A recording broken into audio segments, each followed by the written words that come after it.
Selling window cleaning door to door is a skill that took me from a broke college dropout to making over $60,000 per month in profit as a 20-year-old. And by the end of this video, you're gonna know exactly how to make your first $5,000 to $10,000 per month in profit this month, even if you have no prior experience, even if you're in a 9-to-5, or if you're still in school. We're gonna go through how to get started, what equipment you need to buy, how to sell, and going through a live uncut video of me selling door to door and a whole lot more. So sit back, relax, and without further ado, let's get into it. So first, let's talk about why window cleaning. Because for many people starting out, they hear window cleaning and they're like, who gets their windows washed, and let alone pays hundreds of dollars to do it to someone they've never met before. And trust me, I was in that same boat when I first started out too. But let's talk a little bit about why people actually buy it. So first and foremost, it's important to remove the belief that just because you don't do something also means that other people don't do that as well. And you are not necessarily the people that you're selling to when you're in the right areas. And so when you're in areas where people have higher income and they have money to spend, and a lot of times their homes are worth $500,000 to sometimes $1 million and multiple millions of dollars. And when you're selling to these kinds of people, regardless of whether it's upper middle class all the way up to super ultra wealthy people, when you've invested that much money into your home in the first place, it just makes sense that you would take care of it. You're not gonna buy a Lamborghini and then never wash it. And so just because you don't wash your car doesn't mean that people don't need mobile detailers. Just because you don't mow your lawn doesn't mean that people don't need their lawn mowed. And so all of these home services are great industries to get into, but window cleaning by far has the lowest startup cost, it has the highest profit margin, and you can make the most per hour, and it's the easiest to sell. Because when you're going door to door, everyone you're talking to has, guess what, windows. And windows get dirty. And so that's where you come in. And yes, you could totally do something like pressure washing as well, which is also a service that people are gonna need recurringly. But truth be told, the market's not as educated on pressure washing as it is window cleaning. People know what to expect. They're gonna get their windows cleaned. But with pressure washing, there's different chemicals, you're running certain risks, the equipment is actually a bit more expensive. And so there's nothing wrong with pressure washing. I would just rather sell a service that's easier to sell, that makes me more money per hour, rather than a service that's a little bit more competitive and takes a little bit longer to make the same amount of money. There are only two main things that you actually need to focus on when you're starting your business. Number one is acquiring customers, and number two is servicing those customers. Really simple. That's all there is to it when you first start out. But before we can do those two things, there's a couple of things we need to take care of first. Okay, so first things first, we're gonna need to buy some basic equipment. So as you can see here, we are on the Home Depot website where we are gonna buy our scrubber, squeegee, bucket, soap, and microfiber towels. This is literally everything that we need to be able to start selling and cleaning windows. So as we can see here, I'm gonna go ahead and type in squeegee. And we're gonna have a couple options pop up. Boom, so right here we have the Unger 14-inch 2-in-1 window cleaner, squeegee, and scrubber combo. This is the one that I personally actually bought when I started and would also recommend, just because 14 inches is big enough to where you're able to cover the majority of the window, and it's not super small, and so you're able to cover a large portion of the window while you're actually scrubbing the glass. But also it's small enough to where it's still gonna fit in your bucket and still be able to fit in most normal size windows. So this is the one I would recommend here. So I'm gonna go ahead and add this to cart. And then we just need to get a bucket. So I'm gonna look up Eder bucket. And voila, we have the 3-gallon Eder bucket here. It's $14. And I have already checked this, but the width is 17.5 inches, which means it is wide enough to hold our scrubber and squeegee, which is really important. So this is gonna be perfect. And so we're gonna go ahead and add this to cart here as well. And so we've got our scrubber and our squeegee and our bucket. Now we just need some Dawn dish soap. And voila, this one right here will be perfect. 18 ounces, this will last a really long time. And it's only $3.50. So we're gonna go ahead and add this to cart as well. And then all we need left is some microfiber towels. This will be to wipe down the actual frames of the windows and to wipe our squeegee as we are cleaning the windows. So As we can see here, we have a 24 pack for 10 bucks, and that is quite literally everything that you need to get started, and all of it comes down to $47.51. We have our scrubber, we have our squeegee, we have our Eder 3-gallon bucket, we have our dish soap, we have our microfiber towels, and this is going to be literally everything that we need to get started. Now, there is a fifth optional piece of equipment that we could get as well, which would be a telescopic pole, as we can see here. And so that's going to range anywhere from $25 to $50-ish for 6 foot to 24 feet of extension pole. And this is going to allow us to do 2-story houses. So we absolutely do not need this. This is not a requirement, because with the equipment that we just bought, we can just go work in 1-story neighborhoods. And that is more than sufficient to accomplish what we're trying to accomplish, which is making our first $10,000 a month. We don't need this extension pole, but if you have the extra $30 to $50, I would probably recommend getting it just so you have the option to do 2-story windows when they come up. So I'm gonna go ahead and add this to cart just to showcase that all in all, even with the added optional telescopic pole to be able to do the 2 stories, it still only comes out to $101 to do literally everything that you need to get literally everything that you need to start your business. So scrubber, squeegee, bucket, soap, microfiber towels, and our telescopic pole. And so in short, everything that you need to fulfill window cleaning jobs from A to Z is literally just $100. And if you really needed to, you could get away with just 50 bucks, although I would definitely recommend probably getting the pole just so you have the option. But if you're super low on cash and you needed to, you could get everything you needed to for just 50 bucks at your local Home Depot to get your foot in the door and clean 1-story homes. Okay, so now let's get into how to clean the actual windows with the scrubber and the squeegee method. So as you can see here in front of me, I have these 2 glass doors, which will be a really good example just because there's a lot of glass, but the same process and principle applies that I'm going to use here. That would apply with the actual just smaller windows as well, like kind of this one over here. Okay, so the first thing we want to do with our Dawn dish soap and water solution in our bucket, we want to dip our scrubber in the solution, and then we're just going to scrub down the actual window. So kind of just top to bottom, getting a good lather on the glass, just loosening up any dust and dirt. As you can see here, making sure I'm getting those edges. Just getting a good scrub on the entire window. And then I'm going to also scrub this one down as well, just while I'm there, just to make the process a little bit simpler.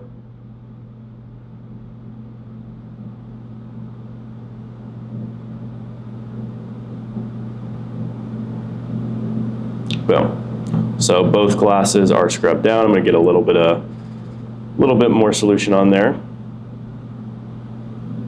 And then I do have a separate squeegee here, just because I just already had one on hand. But if you just had the scrubber squeegee combo, you would just use that one. I just had this one just a little bit easier to see. But yeah, both squeegees work fine. And so the process I'm using here is called the S, or the fan technique. This is where you start in the corner, and rather than doing straight line pulls, wipe, straight line pull, wipe, straight line pull, you would just start in the corner, and you can kind of go side to side all the way down to the bottom, so you don't have to pull the squeegee off the glass, you don't have to wipe. So we can first look at an example of this. So making sure I'm just feathering it, making sure it's in there good.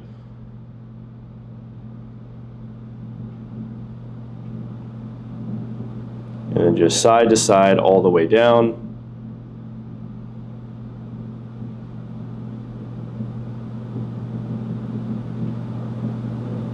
Boom. Just like so. As you can see, glass looks amazing. So all we would do after this is we would just take our microfiber towel and wipe down the edges.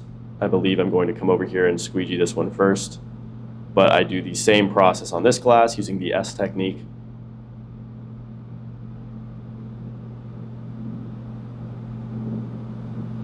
Went a little bit too far down, so I had to kind of overcorrect.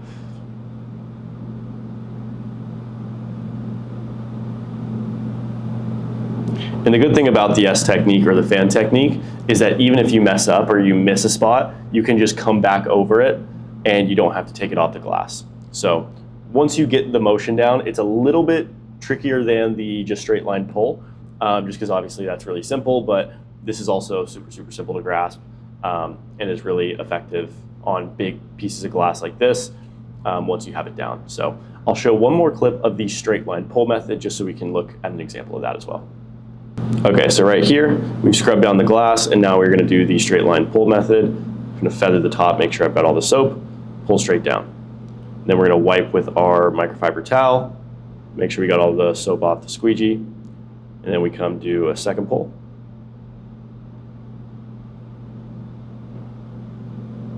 And we'll do a third, just like so. Boom, and as you can see, clean window.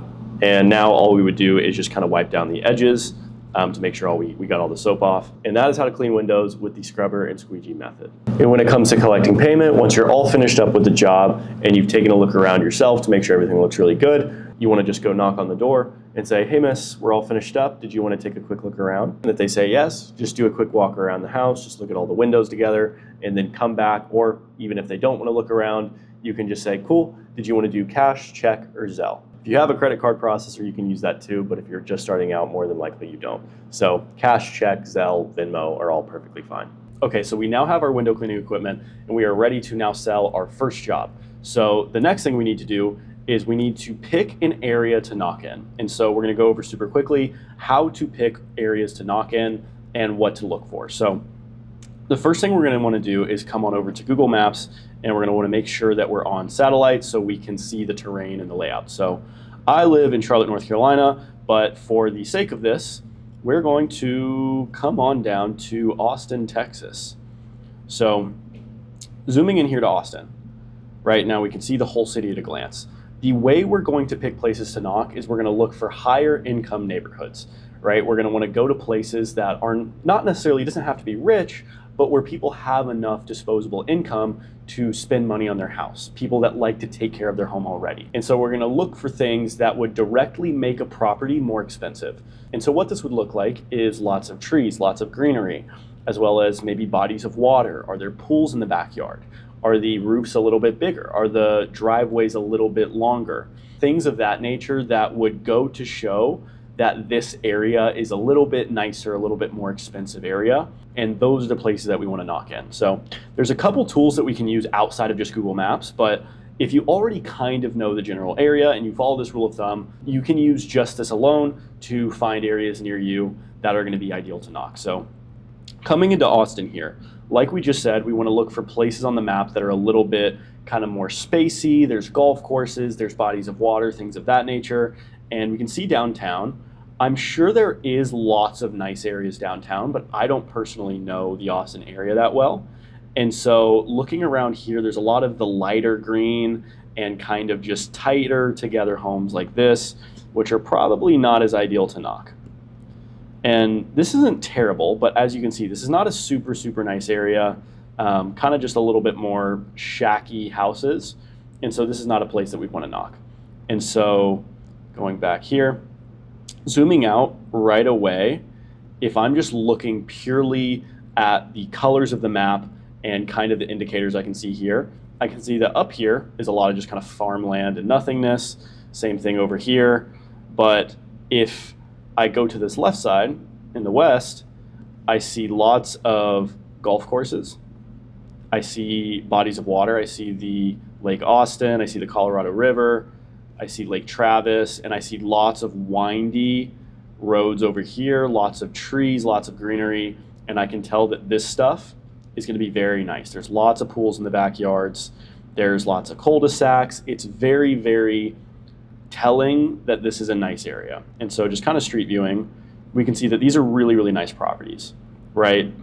And this is even on the higher end. Like obviously this is really, really nice. It doesn't need to be that nice, but this stuff is obviously really, really good to knock.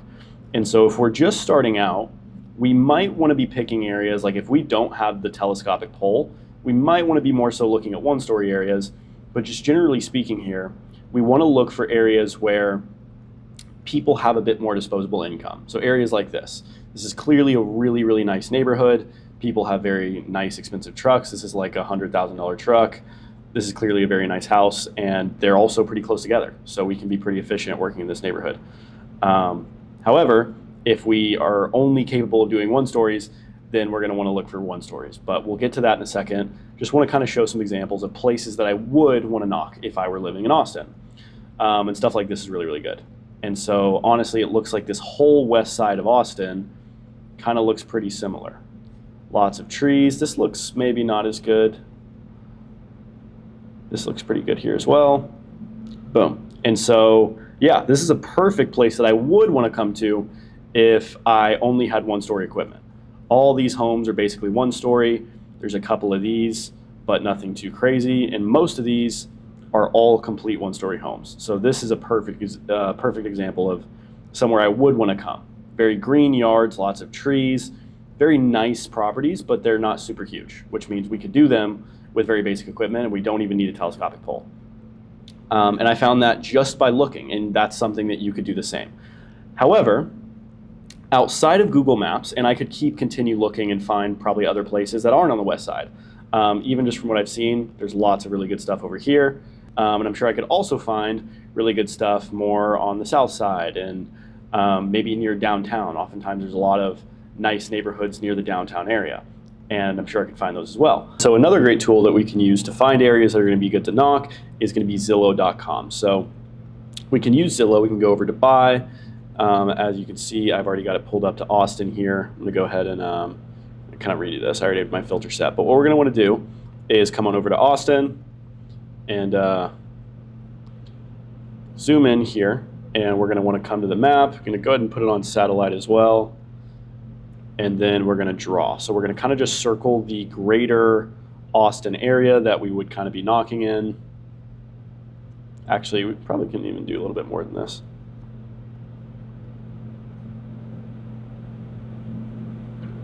Okay, going to apply, and now we're going to go over to price, and we're going to set a minimum. So going to want to put a minimum of around $600,000 to $650,000.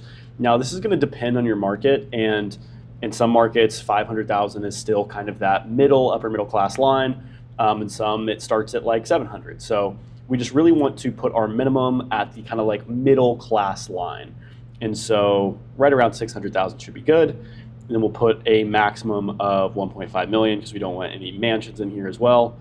And then we're going to make sure that we have only houses. So cool. So as we can see, this helps narrow down a lot of areas that we don't want to go to. So like as we can see that complete south, east, and like northeast, all of this is like there is almost no houses over here compared to the downtown area, like southwest, west, and north.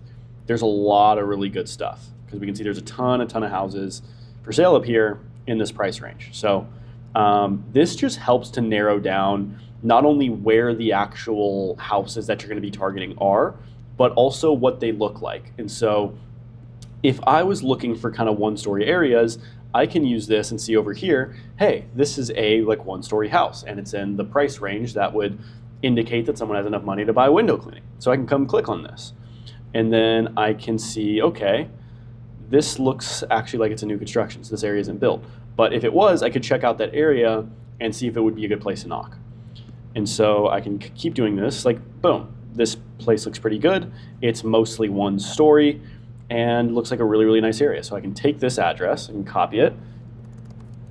I can come over to Google Maps. I can paste this. And now I can street view this place. And so this place looks pretty small community, but also might have some stuff nearby that would be good to knock as well. So we can check it out. Yeah, so we're not able to go in, but this place looks really, really nice, as we just saw in this thing.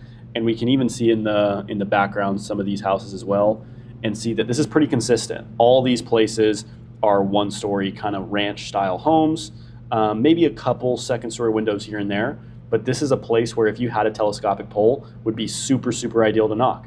It's mostly 1-story, super nice area, but going to be a really, really good area nonetheless. So. And if you were specifically looking for 1-stories, if you just didn't want to do the 2-story homes yet, or you maybe don't have the telescopic pole, which I would recommend getting just to give you the option, but you could come over here to put 1-story only, And then this would filter to 1-story homes where you can look at them, see if this type of area is a place that you would be able to clean all the windows in. And then if you find places like these two up top that are, you can go street view, confirm that all the homes are like this and that you're going to be able to service these homes. And then you can go to areas like this, depending on your situation. And so that is how to pick where to knock. And so now we have our equipment, we know which areas we actually want to knock and be cleaning windows in. And so now all we need to do is learn how to sell. But before we get into the actual scripting and into some live sale breakdowns, I want to go over a couple things real quick first, which is that when you're first starting, you want your presentation to be as simple and effective as possible. And although on my Instagram or YouTube, you might see some crazy objection handles or some crazy comments or jokes throughout my presentation, and while those things all have their place and are effective for different reasons, it's important when you're first starting out to stick to the basics. And I'll explain real quickly why. When I played football in high school, I had this coach who, he was new to the school, he had just came in from like Baltimore and had done some really, really high level stuff with some young guys in the Baltimore area. And so he was coming in, he had all this experience and had done all this really high level stuff. And when he came in, he wanted to implement all of the high level plays he was running with his other teams with us. And to paint a little bit of a picture, we were a private Christian school that had been playing football for about 2 years. And we had been last or close to last in our division, which was the lowest division that existed the couple years prior. So we were by no means an advanced or even average football school. And as we started playing our first couple games, even though we were running these really high level plays, we were getting destroyed. Not because the plays were bad, but because we were executing them poorly. And people were confused, they were doing the wrong routes in the wrong place, and it just wasn't working out. And so because of that, we switched back to some really, really simple basic plays, and we started actually winning games. And it's not because the plays that we were running were bad, it's just that we weren't executing on them fully. And so that might have been the right play, but for the wrong point in time for our team. And so I say that to paint the picture of when you're first starting out, you are much better off doing the basics extremely, extremely well, as opposed to doing all this high-level sales stuff. And so what we're gonna do is go over some really, really basic but effective scripting that if you follow, I guarantee you will see sales if you can just do these basics really, really well. Okay, so as we see here, we have a super, super simple 7-step framework that if you follow this and you can do this effectively, I can guarantee you, you will be making $5,000 to $10,000 a month if you're simply putting in the reps. So this framework has 7 steps and 2 parts. The first part is the front half, which is before you count the windows to give them a price. And the second part is the back half after you counted the windows to give them a price. And so the first 3 steps are super, super simple. It's who you are, why you're there, and what you'll do. Really, really simple. So step 1 is, hey, my name's Nick. Literally, that's it. If you can say, hey, sir, hey, miss, hey, boss, my name's Nick, you've already accomplished 33% of the first part. And step 2 is why you're there. We're helping out a couple of the neighbors. We're washing all the windows, frames, and all the sills. Boom, step 2. Why you're there, helping out a couple of neighbors, washing windows, frames, sills. Step 3, what you'll do. What I'll do, just so you kind of know, I'll count up all the windows and I'll give you a quick price. That's it. That's all there is to the basics of the front half. And after this is when you would count the windows. And the reason you want to count the windows, regardless of, even if you know how long the job's gonna take or you know how many windows they have, you wanna count the windows because them saying yes to you to count the windows to give them a price is gonna make it easier for them to say yes to you again to actually get the service done. Because it's gonna be a lot harder to sell them if the first yes they're saying is to the price. But if they've already told you, yeah, you can count up the windows, it makes it much, much easier to get that second yes to selling the job. And we also want to know how long the job's going to take. So when we're counting the windows, we want to price the job at roughly $10 per window. And so now that we've counted them all up, we're going to get into the back half, which is 4 steps. The first step is to do a compliment or kind of icebreaker casual comment. So the reason we want to do this is because people buy from people, not salespeople. And so if the first thing that you're doing when you come back from their backyard is, yeah, so it's $449. It's gonna be a lot harder to say yes to that. But when you come back and you break the ice with a compliment, it humanizes you and makes it seem like you're not just there to sell them. And so we want to give some sort of compliment or casual comment. For example, hey boss, I love the pool back there, or I love the turf back there. Yeah, I love what you did with the patio back there. That's awesome.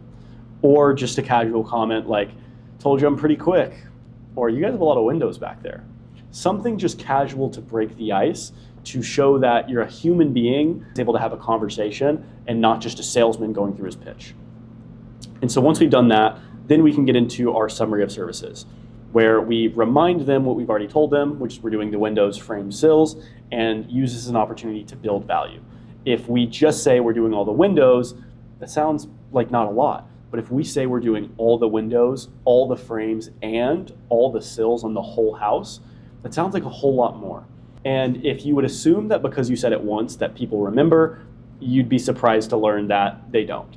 Normally, for all the windows, frames, sills, if you were to call us out, it would normally be $349.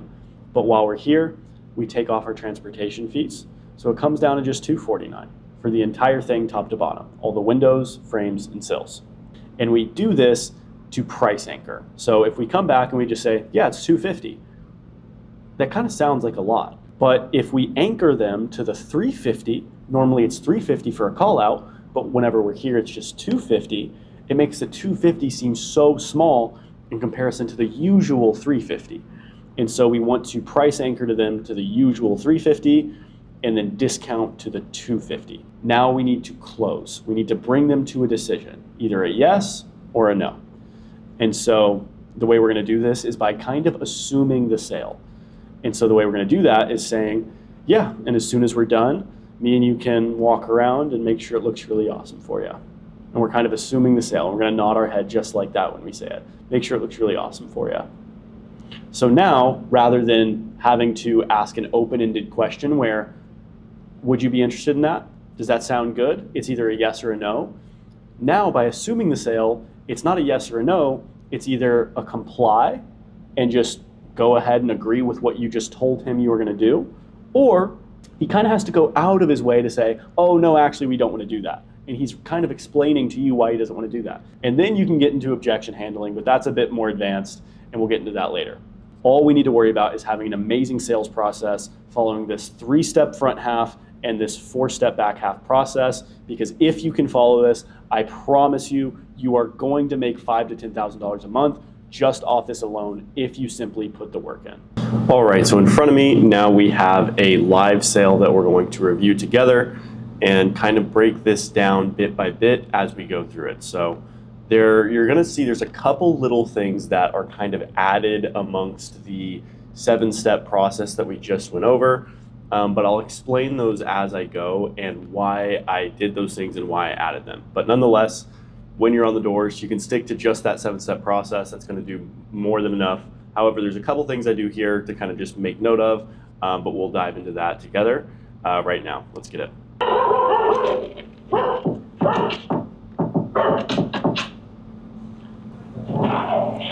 Hey boss, how's it going? Good, how are you? Doing good. Is that the guard dog? Yeah. He's terrifying.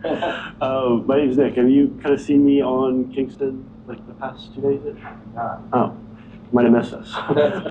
Okay, so super quick here. I know that those lines were not technically in the 7-step kind of script that we just went through. And so while, like we said, that 7 steps is all you need, and we want to keep it very, very simple when we're starting out, I will also give a little bit of context here as to why I'm doing this. So you can, as you master the basic 7-step framework, you can kind of start to cater it towards some of these things that I'm doing here. So first and foremost, rather than just saying, hey sir, my name's Nick, I said, hey boss, how are you? I'm doing good, how are you? Awesome, I'm living the dream. Have you seen us on the street the past couple days? No, I haven't. Oh, you might have missed us. And so it's less of a me talking at him and more of a back and forth, which the more we can make this seem like a conversation as opposed to a sales pitch, like I'm talking at him, and the more we're talking back and forth, the better. Because people love to buy, but they don't want to be sold.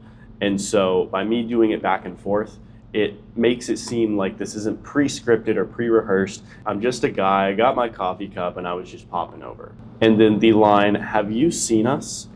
The purpose of that isn't just to ask if he's seen us. It's a pattern interrupt. And it goes from, and it causes him to think, wait, have I seen him? No, I don't think I've seen him. What have I seen him doing? What should I have seen him? Like, what was he doing? And so now it hooks him into the conversation. And now he's curious, seen who? Seen what? Doing what? And so now that we're at this point, I can get into the next part, which is using my social proof that I have on the street already and getting into the presentation from there. So let's get back into it. Do you know Dan right there? Yeah. We're going to be helping him, and then we've helped like 5 others kind of down this way the past little bit. Just kind of doing this stuff. Show ya. Just washing the like windows and then the frames and all the sills. Okay. While we're going to be here, we're coming. Also, super quick, let's run that back super quick. Couple things to note. What is my natural body language? Is it looking at him, or is it almost facing completely sideways? It's facing almost completely sideways. So by me having this body language that's facing almost completely perpendicular to him, rather than being squared up, broad shoulders, I'm staring at him, this is much less intimidating. I've got my legs kind of bent, my arms are moving, I'm like kind of in a flowy state. Like you can see with my body language, I'm pretty loose, I'm comfortable, and I'm not facing him in a stiff, intimidating way. And then also to note, when I say, I'll kind of show you right here. Yeah. We're going to be helping him, and then we've helped like 5 others kind of down this way the past little bit. Just kind of doing this stuff. Show ya. I did not once look for his approval when I was walking to that window. I didn't say, yeah, if you want to take 2 steps, and look for his approval subconsciously with my eyes. I just went to the window. And so because I had the confidence and the conviction to just go, he's going to follow me and come out and look at this window with me. Just washing the like windows and the frames and all the sills. And so now when I'm presenting, rather than me presenting against him, me to him, like me versus him, it's me and him looking at the window. So it's us versus the window. Okay. While we're going to be here, we're coming back on Thursday and Saturday. Okay. We're just giving a bit of a discount. So I could take a quick look around for you, just count up the glass, just give you a quick price. Sure. Just so you kind of, cool. Yeah. Is there a gate on your side or is it open? There's a gate right on the side. This side? Cool. Yep. I'll take a jog. I'll meet you back here. All right. Cool. Cool. So notice there how I'm saying everything with positive energy and pleasantness and confidence, but at the same time, I don't really care, right? So like when I say, I'll give you a quick price, it's not, yeah, so I'll go around and give you a quick price. A lot of guys make that mistake when they're first starting out is because they think, okay, now I'm selling someone, I need to have this crazy enthusiastic energy. But the reality is like nobody actually normally talks like that 100% of the time. And so you doing it at the door makes you seem like a sales guy, which makes people want to repel you. And this guy didn't have any objections in the front half, but it's not because this guy's just a laydown and that anyone who knocks his door, he's going to buy from. It's a laydown that I created by avoiding sales patterns and having a super, super awesome sales process because I know why I'm doing what I'm doing. While we're going to be here, we're coming back. I'll you kind of. Now I'm just obviously counting the windows. 2, 3, 2, tree 49 and stuff. Yeah. Hello. It goes back pretty far. I had to like go. And actually, before we get into that, although the words were a little bit different than just the complete baseline script, because now that I'm really, really comfortable and familiar with these 3 steps, which is who I am, why I'm there, and what I'll do, the words were kind of added on, but those 3 steps were hit, and all those words were said. I said, hey boss, name's Nick. I just had some other stuff on top of it. And then I said, we're helping Dan to wash all the windows, frames, and sills. That's why I'm there. And I said, what I'll do, I'll take a quick look around, give you a quick price. And so I did hit those 3 steps. I just added a little bit of words. And so make sure kind of as you're watching this, that although yes, I added a couple things on the front and maybe even the back, that those steps were still hit. And as you get really, really good with the basic 3 steps, there are things that you can do to make those better And obviously when objections come up, we need to be able to handle those. But the main thing is that I am hitting all the steps here. I'm still going through the same 3-step front half, 4-step back half. And so now I kind of want to look at this through that lens of let's go through the kind of 4 steps in the back half together. Hello, hello. It goes back pretty far. I had to like go through some trees and stuff. Okay, so step 1 on the back half, casual comment. We want to break the ice. And so me just kind of saying, oh, it goes back pretty far back there. I had to like go through some trees and stuff. It's, in a way, it's kind of a compliment because it's like I'm saying he has a big house. But it's also it's just an icebreaker. It's just like a conversational little thing that came up, just something that feels organic to break the ice. Yeah. Yeah, like I was saying, I can kind of show you, right? Again, when I go into the second step, it's a, oh, and then yeah, like I was saying, it's not like a prepared, premeditated, hey boss, we wash windows, frame straight into your price. It's, hey, I love the stuff back there.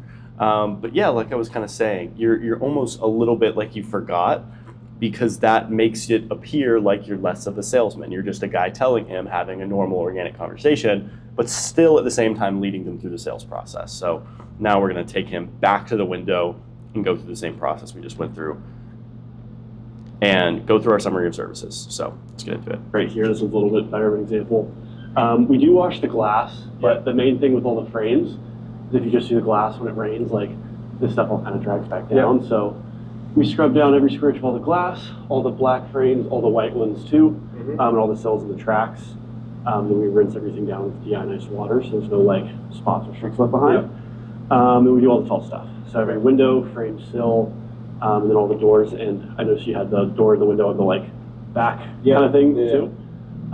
If you were to normally just call us out, it would normally be $449 for like an appointment. Okay, now we're on step 3 of the price anchor. It would normally be $449 for an appointment.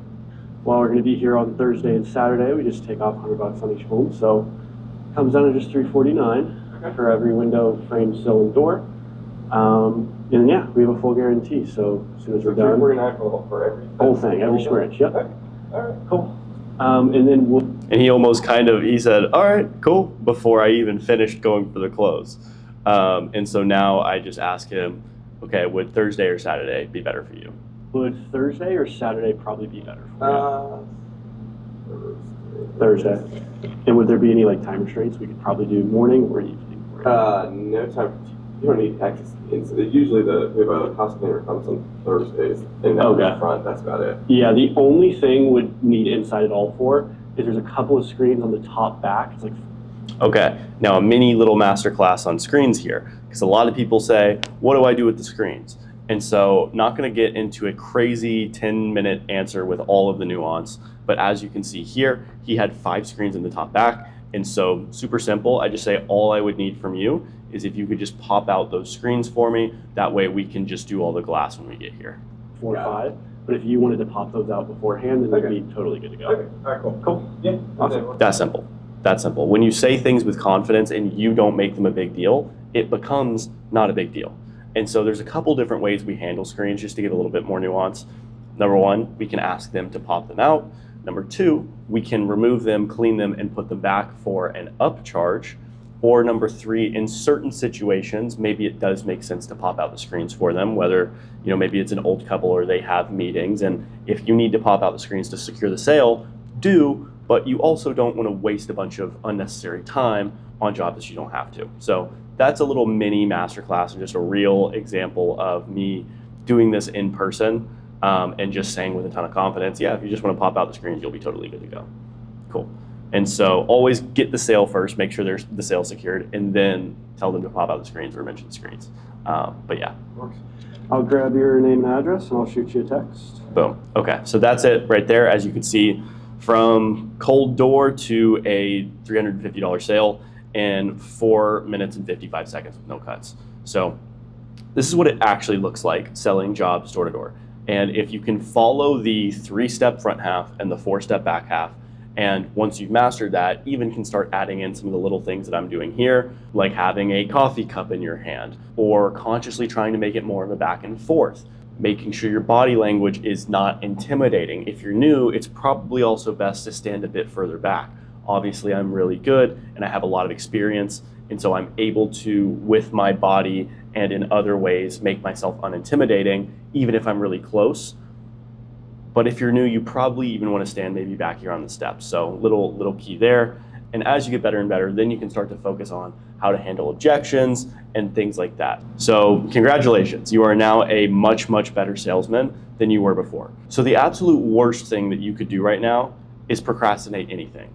And if you do need more information, or if you're just trying to skip a bunch of steps that beginners have to take because they don't quite understand all the nuances and they don't quite understand what's going on, I can accelerate that process very easily for you. I have a coaching program called Home Service Academy that was made to help people start and scale their home service business to $30,000 in profit per month within 8 weeks. And it includes several hours of course material on everything that you need to know on how to scale past $1,000 per day, as well as multiple calls every week doing sales trainings on objection handling, doing role plays, pitch review, and Q&A, one-on-one access to myself and other six-figure entrepreneurs, a community of like-minded individuals on the same journey as you, and an answer for every question that you might have as you're going throughout the journey. And if you've ever heard the saying, you're the sum of the 5 people you spend the most time around, that applies in business as well. And if the 5 people you currently talk to the most are all either in school or in a 9-to-5 job that they hate as well, it makes it a lot harder to grow on your own. But when you're surrounded with people on the same mission as you, some at the same level as you, some just 1 or 2 steps ahead, it flips the script and now makes it incredibly easy to succeed because you're constantly surrounded with and gaining little bits of wisdom from all the other people you're surrounded by. And to be quite frank, HSA is the best program out there and you're not going to get better results anywhere else. And I'm so confident in my ability to get you results that if you don't get to $30,000 per month in profit in 8 weeks, you don't pay. And I absolutely love helping people like Daniel or Luke or Peter or Gabe or Matt to be able to get the same results. And so if you want that same result, click the link in my description and I'll see you on the other side.